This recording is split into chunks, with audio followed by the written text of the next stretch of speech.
All right. Hello, everyone. Thank you for coming to this webinar. My name is Vanessa Raponi. I've been emailing with most of you, so hopefully you know who I am. Unfortunately, Erica and Shivangna could not join us for this one, so please bear with me. I am on my own here, but I will be doing my best to answer questions as we go along. And there's probably going to be a couple more people who jump in after this, but for now, I think we're good to go. So hopefully everyone's familiar with the chat feature as part of GoToMeeting. Please feel free to share comments whenever, and beyond that, I believe we're good to go. So the agenda for today, we're going to start off with some brief EIR introductions as per usual. Then we're going to start talking about the Brainstorming Crew, what it is, and what we're aiming to do with it. Then we're going to get into some discussion time, and we're going to be piloting a little idea, big idea sharing thing with us, and then end off with connections. So to start off, behind the scenes of the EIR program, you have the 5 core staff. So that would be Eric Lee Garcia, Becky White is coming on at the end of August, Shivangna Castle, Vanessa Raponi, myself, and Jonathan La Rochelle. So the 5 of us have been working hard to ensure that the EIR program has been a success. Some of you may have remembered Alan Ham. He just left the program about a month ago. Yes, Bruce, we will be sending out the PowerPoint to everyone at the end. And we did that with the last week's webinar as well. So if you need a copy of that, please feel free to email me. So this is the team, and we're small, but we're good. Okay, so just some fast facts about the EIR program to get us started. Hopefully all of you know what the Engineer in Residence program is by now, but just to quickly go over it. The EIR program is the flagship educational outreach program of the Professional Engineers of Ontario. We're an initiative volunteer-based program dedicated to inspiring young people in the areas of science, technology, engineering, or math, or STEM for short. This program is offered free of charge to elementary and secondary school students all across Ontario. And the goal is to bring PEngs and EITs into the classroom to do hands-on activities with role modeling engineering. So our main objectives for the program is that we really, when you say the word doctor or lawyer to young students, they'll immediately know what you're talking about, and they'll be able to describe the gist of the job. But if you ask them what an engineer is or what engineering is, generally speaking, they don't know. So the goal is to try to get the EIR, have the EIRs help get that vocabulary and understanding of the profession into younger children.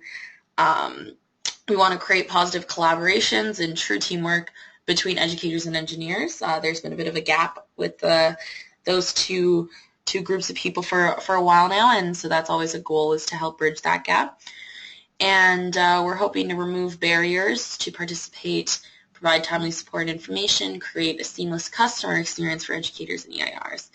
And lastly, we want to leverage the support of the PEO chapters, companies, and other organizations to improve and grow the EIR program in Ontario and across Canada. So that's the gist of the program. And just some big picture thinking. So right now we have approximately 130 EIRs for the upcoming year. So that would be the 2016-2017 school year. But what would it look like if we had an EIR in every single classroom all across Ontario? So this is kind of a fun thing to think about, and we definitely, so going back to what I said about having students recognize what it means to be an engineer and what engineering is, having very strong role models for current engineers, seeing STEM careers as rewarding and cool. Oftentimes STEM careers are viewed as nerdy or not in a positive light, and we'd love to spin that narrative. higher technological literacy rates in all Ontario students, better gender parity, K-12 teachers supported and confident in STEM, and really grassroots relationship building in educational systems. So, and of course, this is also a leadership building opportunity for PNGs. So one day, hopefully, we'll get there. For now, we are very happy to be growing the program at a slow but steady pace. I've been helping to pair the matches for a few months now, and we have a lot more to go. So that's really exciting. So, getting on to what today is all about. Please feel free to message any questions in the chat if you're confused about anything or want me to expand on something throughout any of this. So this is kind of just the 5 W's of the brainstorming crew and what that is. So what it is it's an EIR support team. It is composed of various industry folks, volunteers, as well as EIRs themselves. The goal of what we're doing here is to ultimately make the future of the engineering profession better through our program. It will happen online, and it'll happen a few times a year. Congratulations, if you're in this webinar right now, you are officially a member of the brainstorming crew. So that's really exciting. And you will, we're going to be asking for your input on different things throughout this webinar, and we encourage you to message us and email us in the future with feedback and more opinions. So let's dive into our first brainstorming session, and we want to begin with the EIR program as it stands today. So the nature of the program is that from day one, an engineer applies for the program as well as a teacher applies for the program, 2 separate people just on their own, by their own means. So we interview the engineer, we being the Engineer of Tomorrow team, the Engineers in Residence team. We match up the engineer and the teacher based on both geography as well as special requests. So some people will be like, I need a French speaker. Billy told me about this program, so I really want Billy in the classroom. I'm in an underprivileged area. I would love a woman to be the EIR, those kinds of things. Next, the EIR obtains their vulnerable sector police check. So that is really critical in order to go into the schools and interact with children. Next, the EIR and the teacher will meet, at which point they will decide ideally the timeline of their monthly sessions, and they will decide their lessons for the year. So the EIR comes into the classroom once a month beyond that, and at that point we've established an EIR relationship that hopefully will continue. So, feedback time. Tell us, what do you like about this, and what flaws do you see? Just some things that just pop into your mind just from a brief overview of what you're thinking, and I'll read out some of the things. Dawn, I see you asked, what does making the future of the engineering profession better, what does that really mean? So that's a great question, so I'll answer that while people are thinking and typing out. So, for us at the Engineering Residence Program, it means when it comes to innovation and it comes to the bigger picture, you really need a diverse set of people at the table. You need a diverse set of people to provide different opinions and to in order to come up with the best end product. So there's that side of innovation that is really lacking without better diversity, and we strongly believe that the Engineering Residence Program does contribute to that. And then there's also, the side of what's right. Right now there are so many barriers to entry for so many different people, and through the Engineering Residence Program and the way that we communicate, it is aimed to encourage more people who would be less likely to be in engineering in the first place. So just a reminder, I'm waiting for a couple of responses of just tell me any kind of feedback on what you feel the nature of the EIR program, how we've been running things, just some positives and negatives of this model here. So whether that's timeline, whether that's who we're relying on, autonomy, anything along those lines. Any feedback would be great. like for instance, I can share my own thoughts. I love that there's a lot of independence. There's a lot of autonomy in the program. There's a lot of encouraging people's work on their own behind the scenes, and it really helps. It helps foster the program in such a way. We're a nonprofit that's running the EIR program, so there's only so much time and funds that we can give. So the more autonomous each EIR group is, the better that they can flourish on their own when we're not there. So it seems like people are a little hesitant to talk, so that's fine. We can move on, and maybe we'll come back to this. Just like to remind you that this is a super interactive session, so without some feedback, it's going to be a little rough, but that's okay. Well, we're going to get through this. It's going to be a great webinar. So, we have a response. Great. Okay, so I'll back it on up. So from Dawn, we have once per month as a guideline. I am in the classroom much more often than that, but as a semi-retired person, I have considerable available time. Of course, not everyone does. That is very, very true, Dawn. You are definitely something of our star EIR. We greatly appreciate what you are able to contribute, and we use you as an example a lot of the fact that the once per month is in fact a guideline, and that people are more than welcome to go in more than one time.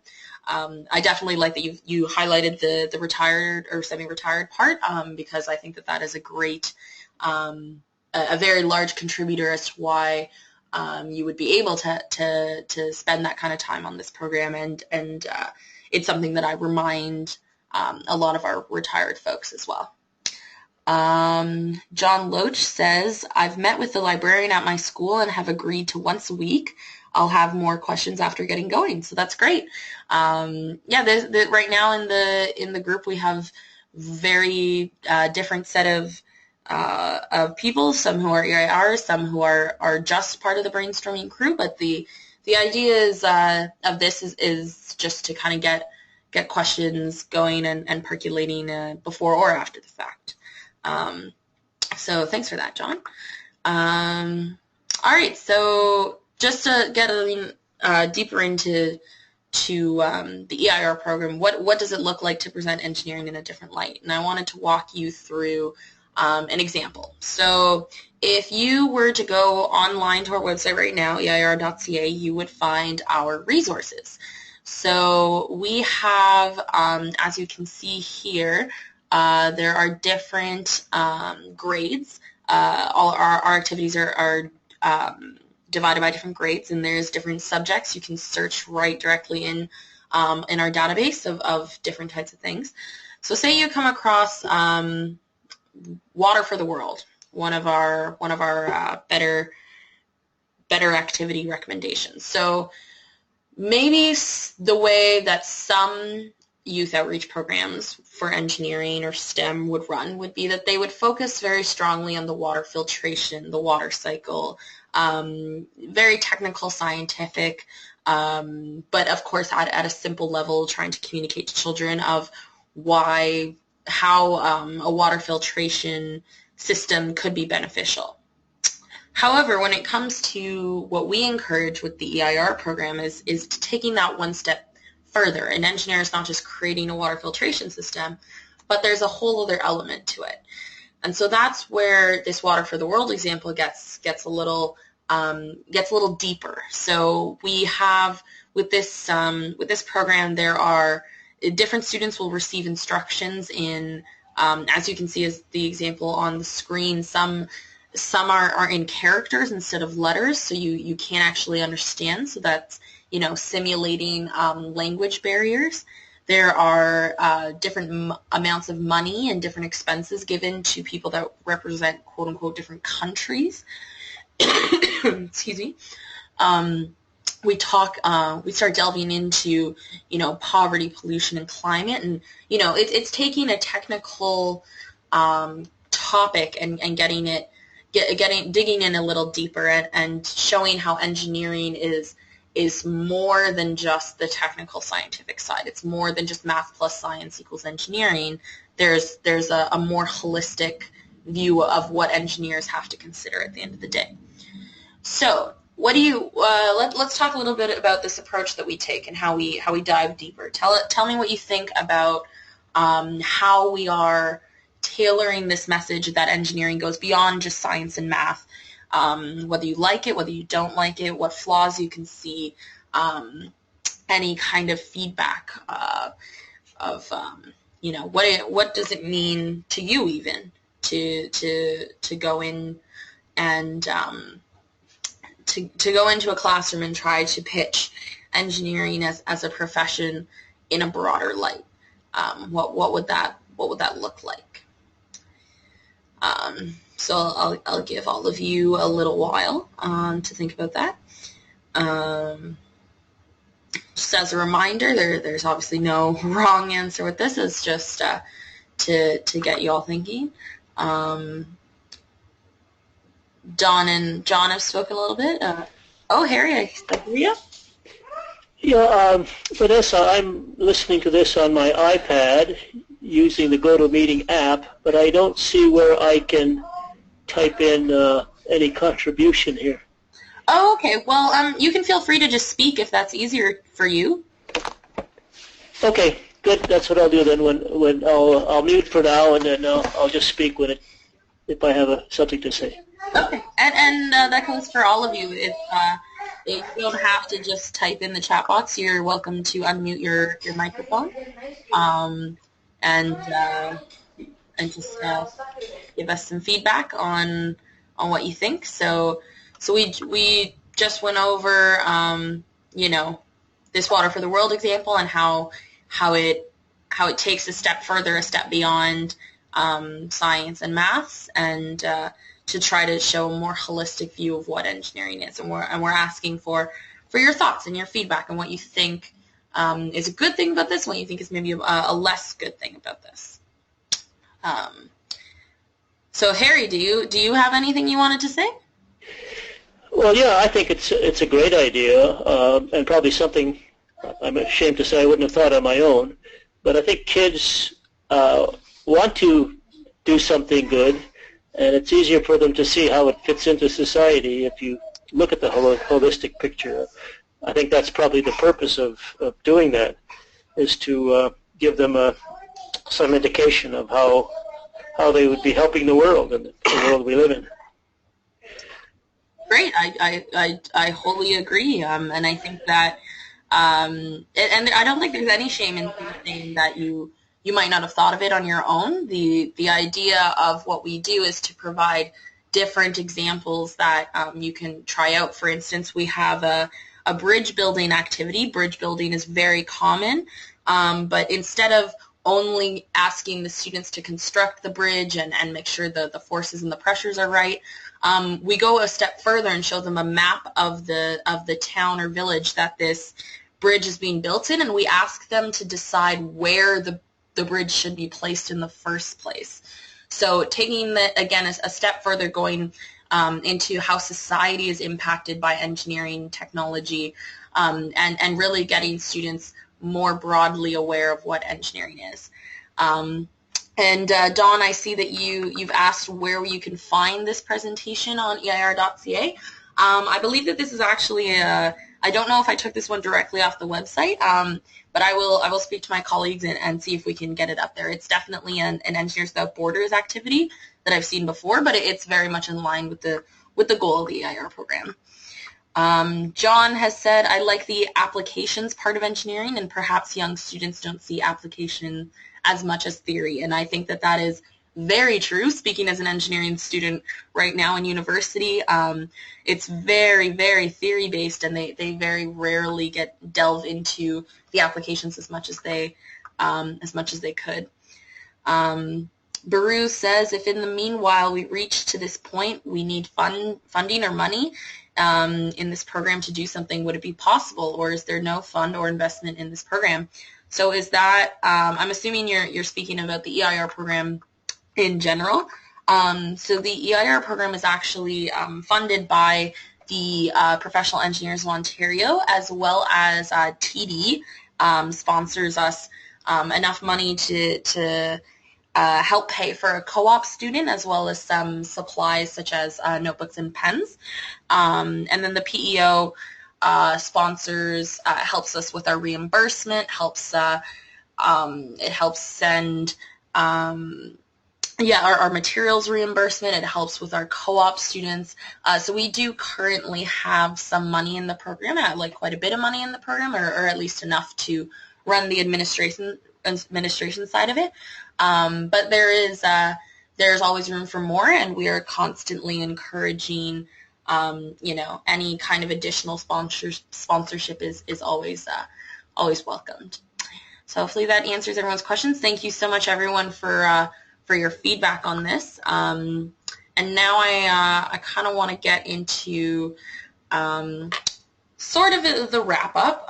This is a much shorter EIR than maybe some of you, a much shorter webinar than maybe some of you are used to, but the goal of this, especially as the first session, is just to think, and there's some more communication sides to this, so I want to get on to that. So the end of this webinar is focusing on the little big ideas, kind of a fun end off of what we can play with here. So in terms of our little ideas, how can EIRs effectively communicate difficult concepts in simple ways? So if I was tasked to explain nuclear power to a grade 3 class, and maybe I was asked to explain how nuclear engineering is a powerful and innovative mode of engineering for the future, what are some ways that I could maybe communicate that to younger children? And again, please feel free to just chat using your microphone if that is easier for you.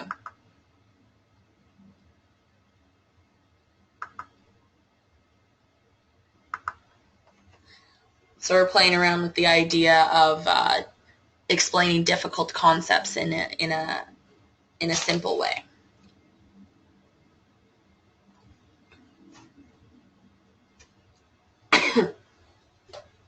What are some ideas of how we could do that?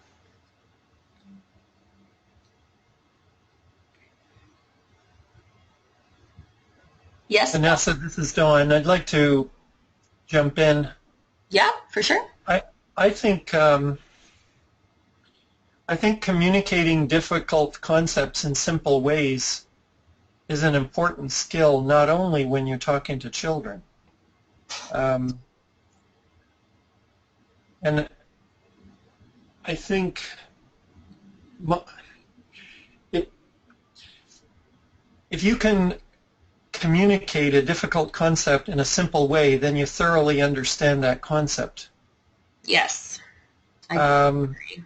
If you need long vocabulary and a lot of mathematical equations, perhaps your understanding isn't thorough and complete, or at least, I don't know. I think it's a skill that is an important skill when communicating with adults as well as children. That, I think, is a very good point, and I wholeheartedly agree. We have an Einstein quote that we always say that is exactly on point with what you said about if you can't explain it simply, perhaps you don't understand it at all. And I think that is very, very true, and I agree that it applies to more than just children. John has written that simulating a process with everyday items, I think that's a great way of getting children who maybe have not heard of things to see them in their own world.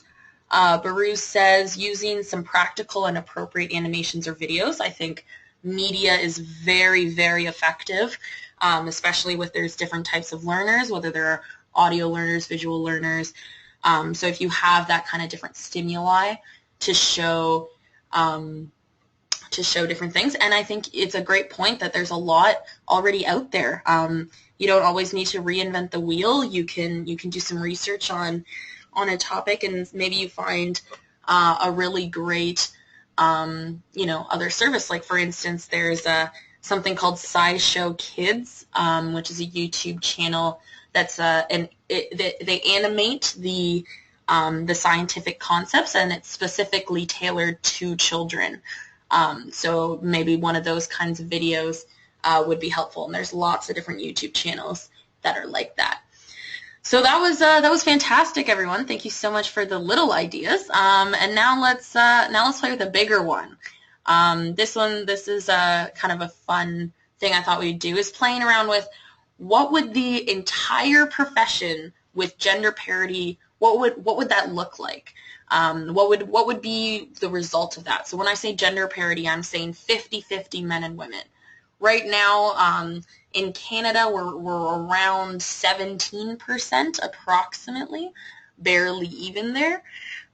So what would happen if tomorrow every single engineering industry, every single different area had to have 50-50 men and women, every university, everything? What would be the rippling effects of that, and what would happen?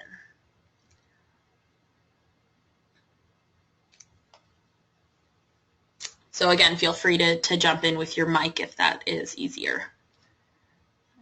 Seems that Harry and Don prefer mic, and John and Bruce prefer typing. So I will be on the lookout for both of those.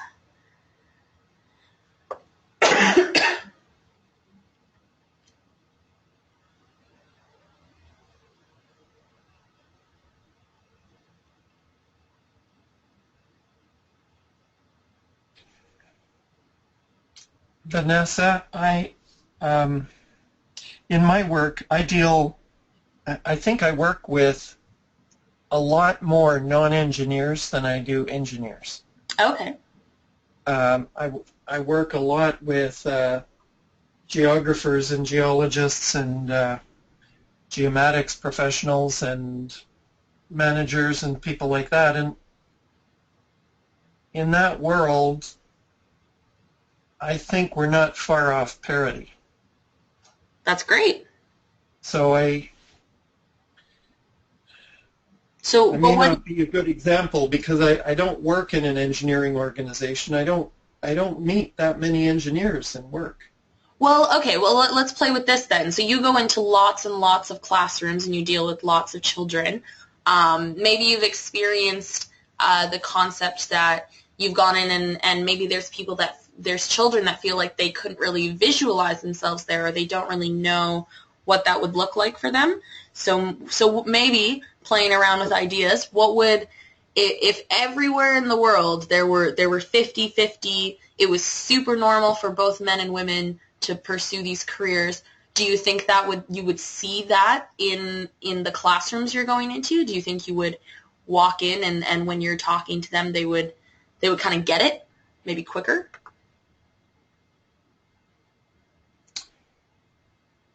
Perhaps. Hard to say. Yeah, no, it's fair enough. I'm also looking at John's comment. Oh, yeah. So John has said, our engineering liaison at our target customer was a woman, and she was consistently passed over for promotions. Very discouraging for her, and that has to change. Yes, that does sound pretty unfortunate. There's so many different examples right now today of where women are facing whether it's discrimination or even just discouragement in their workplaces, and promotions and even salaries are giant places where that is a huge gap. So playing around with the big picture, maybe at the end of the day of something like the EIR program, the way we're communicating that's encouraging more women, maybe we're going to get to this 50-50. And then once we're there, maybe these issues just wouldn't be as common and wouldn't be as detrimental. We have another comment. Yeah, Harry, you wanna chat, and then I'll read Bruce's. Yeah, it's Harry. I'm just wondering, my understanding is, and it's actually a few years old, but in the University of Toronto, for example, in the engineering program there in the classroom, there is 50% females. Isn't that naturally going to lead to 50% in the field? I'm not 100% sure that U of T actually has 50-50. So, for instance, I'm at McMaster Engineering right now, and we're at approximately 20% women in the university classrooms. And here. And I'm fairly confident that it's very similar across Ontario. I know that UBC, University of British Columbia, they are getting closer to that 50-50 mark. Yeah, but I think that's a great point, though. If we had 50-50 university point, then naturally it would lead to 50-50. If I understand your question correctly, I believe what you said was that if there were 50-50 in industry or wherever, then the EIRs would get a different reception in the classroom. Yeah, I'm just playing around with that concept. But isn't it really the other way around? If the EIRs are successful, then more females will become interested in engineering. Isn't that a clever concept? Yes, I like that flipping it backwards, and honestly, that is the goal. If we have 50-50, the EIRs would have a very different role to play. Baruz is providing us with a different perspective. So he says, I am really not one to believe in gender parity. Some of jobs are related to men more than women because few jobs are requiring physical ability, such as working in mines or oil drilling, which is, that's something to be said. John says, I think that my lessons excite girls just as much as boys. And John instead of Don has asked, are EIRs 50-50? So within EIRs, no, we are not quite at 50-50. I think we're more around 30-70, 30% women, 70% men. So we're above the national averages, but we even still have a little ways to go with what we're doing. But if you think about it in one way, if we're trying to pull engineering volunteers out of the current engineering pool, we're only going to have so many women to even choose from in the first place. And the nature of the program, we try to pick people who are the right fit, and every now and again there are people who we cannot match, and when that happens, it isn't always a female. I think it's usually pretty general there. I think maybe we can wrap up to ending any remarks now. So I'll just summarize a little bit of everything we've spoken about. So I can just quickly run through. So we started off chatting about the EIR program, what it was. We went over all of it, and then we introduced you all to the brainstorming crew. So thank you for everyone here who's participated for piloting this brainstorming crew with us. The goal really is to try to improve the EIR program and have people give feedback more frequently. So then we kicked off with the nature of the EIR program as a whole and how we run and function. And we chatted a little bit about the positives and negatives of that. We walked through this water for the world example and how we take a technical substance and give it a little bit more with pushing it beyond. And we had some feedback that we thought this was a really smart way of tailoring engineering in a better light. And then we had some fun with the little and big ideas. So little ones were, how can EIRs communicate difficult concepts in a simple way? And then the big ones were, the whole entire world changes tomorrow, and how would we all react? So I've had a great time with this. I think you've been a fantastic audience. And I thank you very much for all you've participated in. Our kind of hashtag for the summer is hashtag Team EIR.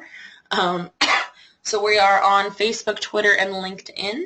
If any of you are interested in posting on one of your favorite social media sites and sharing, with friends and family that you are proud to be a part of Team EIR through the Brainstorming Crew. So if anyone has any other questions or anything, feel free to shoot me an email. But other than that, I think I'm done. So I think that'll be the wrap-up of this webinar, and thank you very much for your participation. Please feel free to email me, and have a good day. Thanks, Dawn.